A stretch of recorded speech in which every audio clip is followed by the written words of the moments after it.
धनंजय कुमार साहब मेरे साथ जुड़ गए हैं।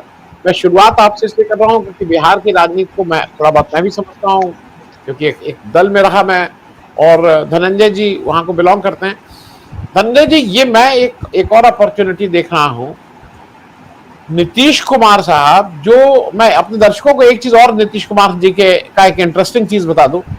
नीतीश कुमार साहब 77 का एमएलए इलेक्शन हार गए, 80 का एमएलए इलेक्शन हार गए, 85 में वो पहली बार एमएलए बने, 89 में वो पहली बार एमपी बने, और फिर उन्होंने लगातार 6 टर्म लोकसभा में वो एमपी रहे। नीतीश कुमार साहब 90 में ही डिप्टी मिनिस्टर बन गए थे एग्रीकल्चर के देवीलाल जी के साथ। ये बात मैं इसलिए कह रहा हूं कि नीतीश कुमार जी एक लंबे समय तक केंद्र में मंत्री रहे, फिर उन्होंने बिहार के चीफ मिनिस्टर रहे हैं, 5 टर्म है इस बार। आज तक उनके पास बहुमत की सरकार नहीं रही है कि उनकी पार्टी का बहुमत हो और वो चला रहे हो। वो कोलिएशन गवर्नमेंट में रहे, चाहे वो डिप्टी मिनिस्टर रहे हो 90 में, और चाहे वो आज मंत्री हैं, उनके पास ये लग्जरी नहीं रही कि उनकी अपनी बहुमत की सरकार है, वो अपने हिसाब से चला रहे हैं। तो नीतीश कुमार पिछले 30, 35, 32 वर्षों से ये जो गठबंधन की राजनीति है इसको हैंडल करना जानते हैं। सारे लोगों को कैसे साथ लेके चलना है, कैसे सबको करना, वो उनको आता है। और शायद उनके एक बड़ा फायदा ये होने वाला है कि जो अभी उन्होंने जो काम किया है, कि वो दल जो सीधे डायरेक्टली कांग्रेस से नहीं बात कर रहे हैं, वो रोल उन्होंने अपने ऊपर ले लिया है, और इन सारे दलों को वो बीजेपी के अगेंस्ट खड़ा करके दिखाने की कोशिश में है। मेरे हिसाब से ये बड़ी बात होगी कि अगर हम राज्यसभा में देखें कि इस बिल का विरोध सारी वो पार्टीज जो बीजेपी के अगेंस्ट खड़ी हैं, वो एक जगह खड़ी होकर दिखाई दे। धनंजय जी, इनिशियल टिप्पणी इस बात पे, क्योंकि ये एक बड़ी बात होने जा रही है देश की विपक्ष की राजनीति के लिए, जो नीतीश कुमार करना चाह रहे हैं। नीतीश कुमार जो करना चाह रहा है वो तो अपनी जगह है, लेकिन उससे पहले मैं ये कहूं कि सुप्रीम कोर्ट के इस जजमेंट के बाद या वर्डिक्ट के बाद या कहने के बाद कि ये जो चुनी हुई सरकार है वो एलजी से ऊपर है, तो संविधान में जो व्याख्या है उसको उसने फिर से सामने ला दिया।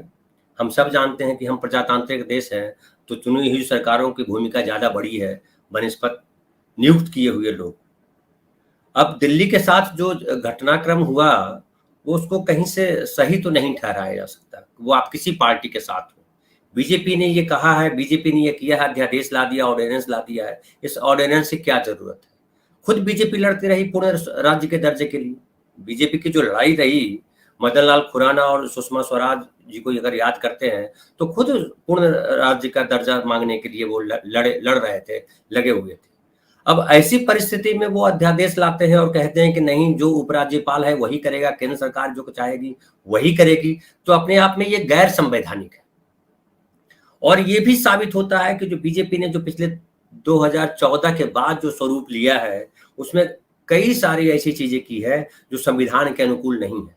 जैसे मुख्यमंत्री, उत्तर प्रदेश के मुख्यमंत्री भी कहते हैं कि ये हिंदू राष्ट्र है, घोषित तौर पे कहते हैं। आप संविधान की शपथ लेते हैं और आप हिंदू राष्ट्र की बात करते हैं। कई सारे सांसद कहते हैं, तो सांसदों का कहना तो चलिए फिर भी चल जाए, लेकिन अगर मुख्यमंत्री ये कहने लगे, केंद्र का कोई मंत्री कहने लगे कि ये हिंदू राष्ट्र है, तो संविधान की अवहेलना है, संविधान के खिलाफ बोल रहे हैं आप, इन पे कार्रवाई होनी चाहिए।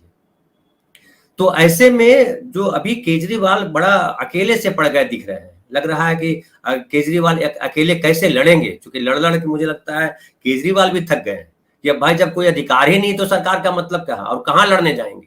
तो सुप्रीम कोर्ट में गए थे, सुप्रीम कोर्ट ने कहा अब जब अध्यादेश आ गया तो सुप्रीम कोर्ट में तो कुछ होने वाला नहीं है, वो तो जाकर के अब संसद में ही बात होगी। अब संसद में बात है कि उनके सामने, केजरीवाल के सामने दुविधा ये है कि कांग्रेस के साथ खड़े हों, कांग्रेस के साथ लगातार विरोध करते रहे, दिल्ली में कांग्रेस के विरोध में खड़े रहेंगे वो, पंजाब में कांग्रेस के विरोध में खड़े हैं वो, तो कांग्रेस किस तरह से उनका साथ देती है, ये उनके मन में संशय है। क्योंकि एक जो बातचीत करने का जो ये मंच होता है वो तो उनके पास है नहीं। ऐसे में नीतीश कुमार की भूमिका बढ़ जाती है, और इसीलिए मुझे लगता है कि नीतीश कुमार को उन्होंने कांटेक्ट भी किया और नीतीश कुमार दिल्ली आकर के उनसे मिले भी उसी दिन और आश्वस्त किया कि हम जो है संघवाद जो है उसके लिए लड़ाई लड़ेंगे और हम ये करेंगे। लेकिन नीतीश कुमार ने उस बयान में कहीं आश्वस्त नहीं किया कि राज्यसभा में उनको हराया जा सकता है, क्योंकि उसके लिए तो कांग्रेस का साथ लेना जरूरी है। ममता बनर्जी हैं और जो दूसरे अखिलेश यादव हैं, स्टालिन हैं और जो विपक्ष के नेता हैं, जब तक उनकी सहमति नहीं बनेगी, राज्यसभा में तो हो नहीं सकता। लोकसभा में बीजेपी के पास बहुमत है तो लोकसभा में तो पास हो जाएगा। तो एक कवायद है जो क्या होता है, तो उसमें नीतीश कुमार कितने सक्सेस हो पाते हैं ये अभी देखने वाली बात है। क्योंकि मुझे लग रहा है कि कांग्रेस पार्टी भी जो है केजरीवाल के साथ आने में बहुत सहज नहीं है, और वो ये नहीं कांग्रेस पार्टी भी होने देना चाहती है जहां लगे कि केजरीवाल विनिंग फोर्स है। केजरीवाल ने लगातार कांग्रेस के लिए अवरोध खड़े तो किए हैं, हालांकि वो नेचुरल है, हर पार्टी अपने आप को आगे बढ़ाएगी। तो गुजरात में एक आम धारणा ये है लोगों की कि अगर केजरीवाल की पार्टी वहां नहीं लड़ती तो ज्यादा सीटें आती कांग्रेस को और स्थिति अलग होती। लेकिन कर्नाटक में तो उसने जोर से लड़ाई नहीं लड़ी, ये बात तो हम देख पा रहे हैं। और कहीं ना कहीं केजरीवाल को लग रहा है कि हम अकेले चलने वाला, जो हम बीजेपी से लड़ाई लड़ने की बात सोच रहे थे वो संभव नहीं है और हमको मिलकर के लड़ना पड़ेगा, ये केजरीवाल को भी समझ में आया है। अब मैं कहूं कि जो कांग्रेस पार्टी है वो भी गठबंधन की राजनीति को समझती है, वो बीजेपी की तरह नहीं है।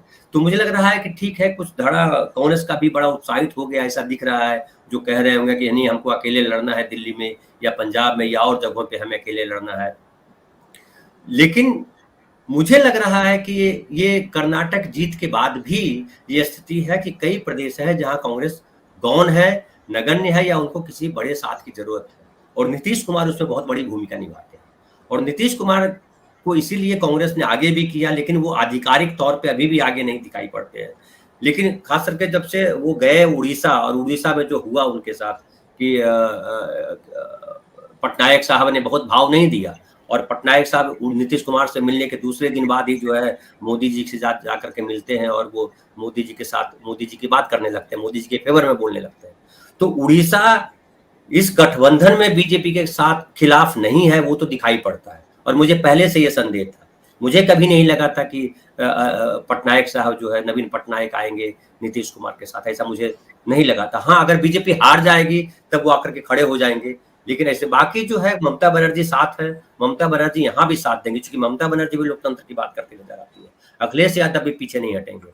तो मुझे लग रहा है कि एक माहौल तो बनेगा, अभी 2-4 दिनों में ये स्थिति बनेगी जहां पे लगेगा कि कैसे ये जो ऑर्डिनेंस लाया है उसके खिलाफ काम किया जाए, क्योंकि बीजेपी ने किसी को बख्शा नहीं है, वो चाहे कांग्रेस पार्टी हो या रीजनल पार्टियां। अभी देखिए बिहार में जिस तरह से नीतीश कुमार के खिलाफ लगातार बीजेपी कोशिश कर रही है, चाहे बागेश्वर बाबा को ले जाकर के करे या उनके जितने नेता वहां है अनाप शनाप बोल रहे हैं नीतीश कुमार के खिलाफ, दंगा कराने की हर संभव कोशिश की। कई लोगों के पास छापा मारने की भी तैयारी कही जा रही है कि छापा भी वहां भी छापेमारी अभियान होने वाला है, शुरू होने वाला है। तो बीजेपी सबको परेशान करेगी, ये बात तो सबको पता चल गई। तो मुझे लगता है नीतीश कुमार के पास वो योग्यता है कि कन्वीनर की भूमिका ले सकें, या जो हिंदी हार्ट लाइन है वहां पे खास करके उत्तर प्रदेश, दिल्ली भी है, बिहार भी है, झारखंड भी है, बंगाल भी है, इन सब के बीच एक समन्वय स्थापित करें। क्योंकि नीतीश कुमार के पास एक और प्लस पॉइंट है कि नीतीश कुमार के पास ठीक है बहुमत, जैसा आपने कहा कभी बहुमत नहीं रहा। हम जानते हैं कि हमारे प्रदेशों में बहुमत जो है जातीय आधार पर मिलता है या एक हिंदू आधार पे बीजेपी को, लेकिन बीजेपी को भी बिहार में कभी बहुमत नहीं मिला, वो भी नीतीश कुमार के साथ चलते रहे। तो बहुमत, इवन आरजेडी को कभी बहुमत नहीं मिला। जो शुरुआत की बात अगर करिए तो ठीक है, उस समय बहुमत में थे वो, लेकिन जनता दल बहुमत में था। जब आरजेडी आया तो आरजेडी को हमेशा कांग्रेस ने साथ दिया, वो भी पूर्ण बहुमत की सरकार आरजेडी की भी नहीं रही। तो एक जो स्थिति है बिहार उत्तर प्रदेश में, कई सारी पार्टियां हैं, रीजनल पार्टियां अपने जाति के आधार पे पार्टियां हैं, तो वो स्थिति तो है। लेकिन नीतीश कुमार बेहतर इसलिए हैं कि नीतीश कुमार किसी जाति से बिलोंग नहीं करते हैं, जाति की राजनीति नहीं करते, धर्म की राजनीति नहीं करते हैं। उन्होंने लगातार समावेशी समाज की परिकल्पना की और गांधी की बात करते हैं, लगातार गांधी की बात करते हैं। अगर अडवाणी की भी बात करते हैं या अपना वाजपेयी जी की भी बात करते हैं, तो वाजपेयी के उन गुणों की बात करते हैं जो वाजपेयी नेहरू में देखा करते थे, या उन बातों को तवज्जो देते थे जहां भ्रष्टाचार के खिलाफ बात करते थे वाजपेयी, या जो है लोकतंत्र की बात करते थे वाजपेयी, उनकी बात करते हैं। लेकिन मोदी के खिलाफ, मोदी को लेकर के उनके मन में तो उसी दिन संशय हो गया था जब मोदी को इन लोगों ने अपना, बीजेपी ने अपना ये बनाया था, लीडर बनाया था। इसलिए उन्होंने 2014 के चुनाव में, 2015 के चुनाव में या 2014 के लोकसभा चुनाव में खुद को अलग किया था। उसकी वजह यही है कि इनको लगता था कि मोदी जी गड़बड़ करने वाले हैं, और पूरा घटनाक्रम अभी दोहराने का समय नहीं है। लेकिन नीतीश कुमार लगातार संशय में रहे मोदी को लेकर के। ठीक है, वहाँ बिहार में सरकार चलाते रहे, और बिहार में सरकार इसलिए चलाते रहे कि बिहार की सरकार जो है, उनके बिहार में जो लोग साथ रहे वो उनके साथ चलते रहे, उनके पीछे खड़े रहे। आज देख लीजिए 16 साल बीजेपी रही सत्ता में, लेकिन बीजेपी के पास एक ऐसा नेता नहीं है जो नीतीश कुमार के खिलाफ तन के खड़ा हो सके। फालतू बातें करना, बकवास करना, गलत बातें करना, झूठ बोलना, गाली देना, वो अलग बात है, लेकिन कोई ऐसा नेता है क्या? अब देखिए प्रशांत किशोर भी कह रहे हैं कि बीजेपी के पास एक ऐसा नेता बिहार में नहीं है जो 5 वोट दिला सके। मतलब 5 वोट से मतलब समझ लीजिए कि 2 सीट एक्स्ट्रा जिता दे अपने अलावा। ऐसा कोई नेता बिहार में नहीं है, और नीतीश कुमार एकमात्र नेता सभी पार्टियों के लिए लग रहे हैं कि नीतीश कुमार जिधर खड़े हो जाएंगे उधर होगा। इसलिए कि नीतीश कुमार को लेकर के बिहार में, बिहार की जनता में एक उम्मीद का भाव है, क्योंकि उन्होंने काम किया है, उन्होंने जाति के आधार पर काम नहीं किया है, उन्होंने विकास का काम किया है। और जो सबसे बड़ा मुद्दा हमेशा देश में रहा भ्रष्टाचार, भ्रष्टाचार के मुद्दे पर भी नीतीश कुमार एकदम अलग खड़े दिखाई पड़ते हैं। कोई भ्रष्टाचार का आरोप उन पे आज तक है नहीं। फिर एक बड़ा मुद्दा देश में बनता है परिवारवाद, तो परिवारवाद के मुद्दे पे भी नीतीश कुमार एकदम अलग खड़े होते हैं। कोई दूसरा आदमी सामने खड़ा नहीं हो पाता जिनके पास परिवारवाद की बात नहीं करते हैं। तो दोनों मुद्दों पे नीतीश कुमार मजबूत दिखाई पड़ते हैं।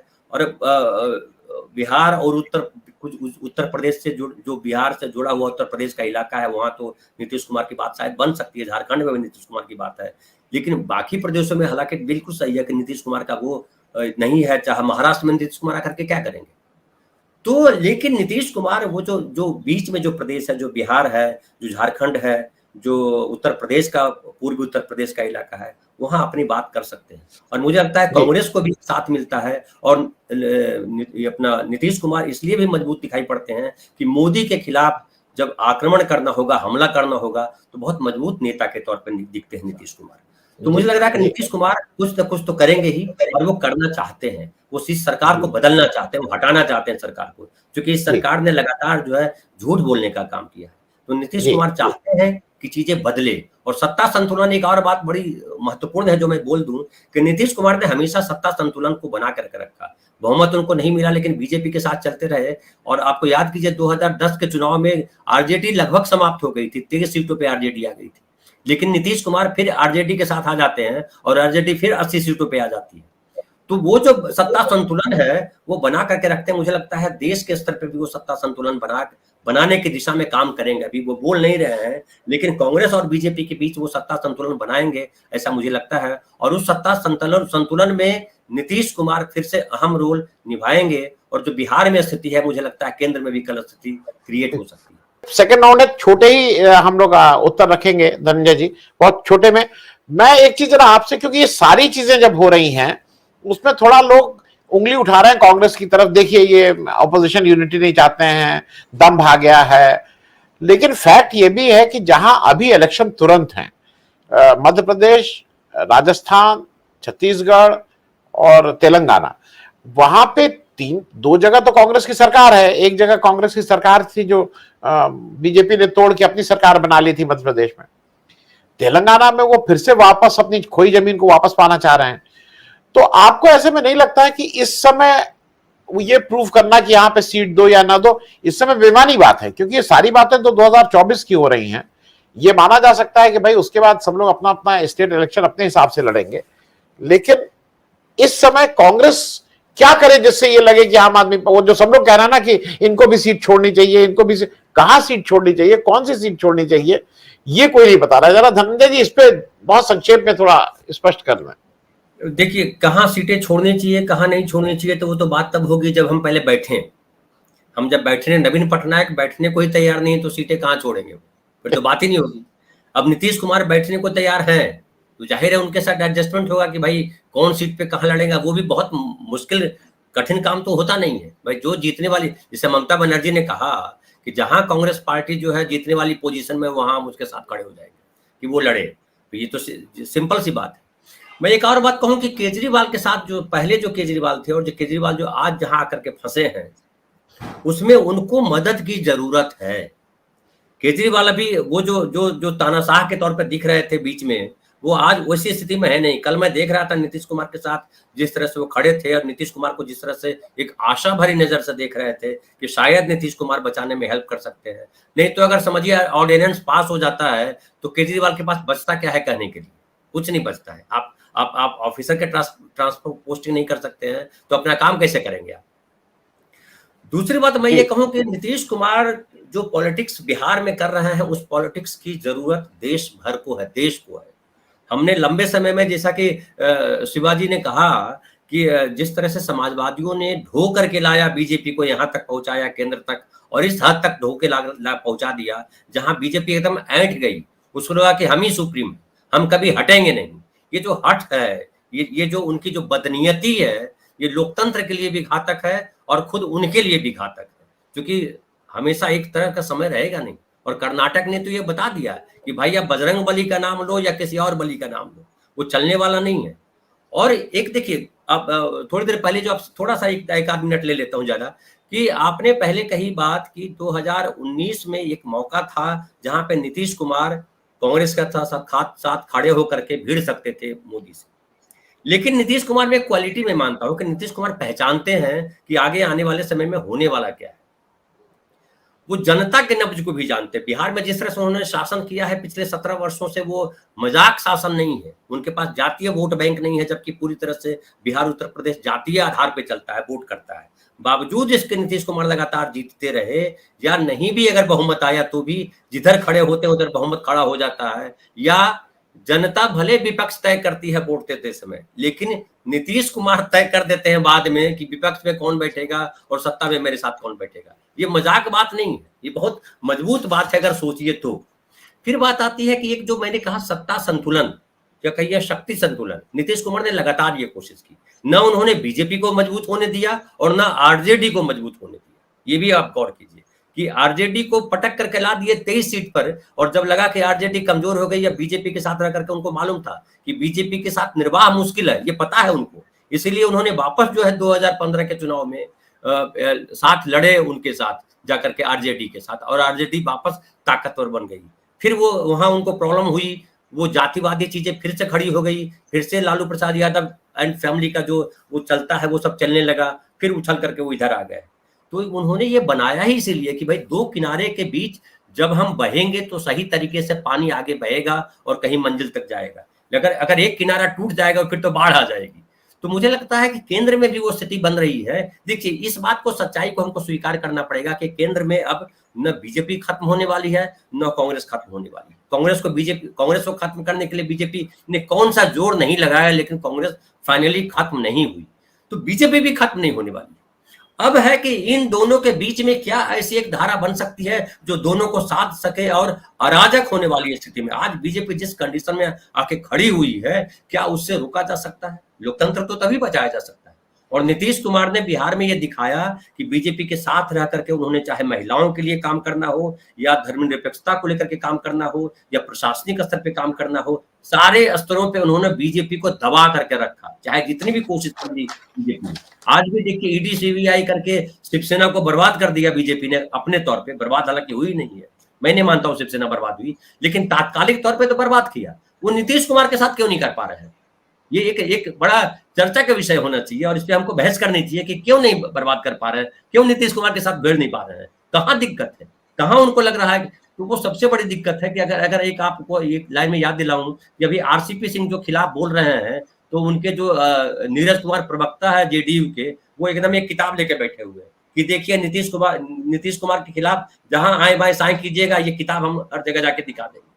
तो नीतीश कुमार के पास या जनता दल के पास बीजेपी की वो फाइल है। वो अगर ये सोच रहे हैं पूरी बीजेपी खत्म हो जाएगी वहां से अगर नीतीश कुमार के खिलाफ हमला बोलेंगे, तो ये बीजेपी वाले जानते हैं, मोदी जी भी जानते हैं।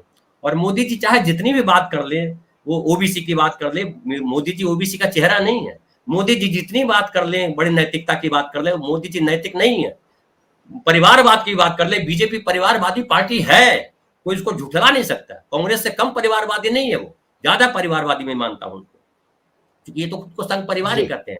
लेकिन नीतीश कुमार एक ऐसा चेहरा बन के उभरते हैं जिन्होंने परिवारवाद से अलग और जो महिलाओं के लिए काम किया, क्योंकि हमारे देश में सबसे काम महिलाओं के लिए हुआ। हमारे देश में जाति की राजनीति हुई, समावेशी राजनीति नहीं हुई, जो गांधी चाहते थे जिस तरह की राजनीति, समावेशी राजनीति चाहते हैं।